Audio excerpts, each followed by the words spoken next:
Ada di sebuah banglo di tepi sawah ya. Betapa cantiknya sawah dengan pokok-pokok, pemandangan yang indah. Okey, kita ada satu banglo untuk disewa ya. Banglo split level untuk disewa. Okey, dengan laman luas. Yang ini dia ada satu tiny house tapi tak termasuk dalam package sewa ya. Jadi dia ada laman luas dalam pagar. Okey, termasuk dengan ruangan ni lah. Okey. Okey. Sini rumah dia kat dalam Okey.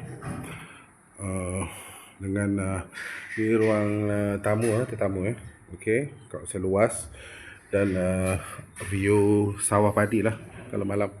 Ni malam sekarang. Okey, sepintu dia ada ni area tangga ke tingkat atas di split level.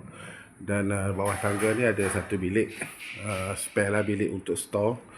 Okey, kemasan untuk rumah ni cantik. Okey, lepas tu ini ruang dapur lah. Okey, ruang dapur yang luas, fully furnished dengan meja makan, kabinet dan tingkat dan lampu-lampu atas, kipas, dan ada toilet satu untuk di dapur di tingkat bawah. So simple alright. Dan ada langsir juga yang bahagikan antara ruang tamu dengan dapur. Dan ni pintu ke pintu yang porch split level. Alright, ni tangga ke tingkat atas. Alright, ni ruang tamu. Tingkat bawah dan naik ke tingkat atas Tingkat atas ada 3 bilik. Ni ruang tamu atas, ruang rehat, ruang family atas. Ni bilik master.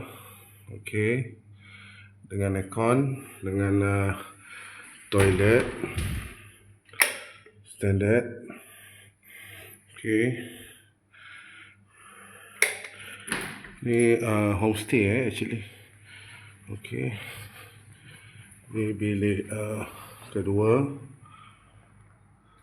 aircon juga, dan toilet tengah sharing dengan bilik ni. Okey, untuk disewakan fully furnished siap aircon.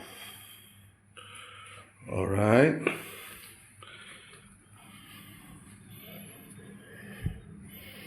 Dan ini ruang tingkat atas lah.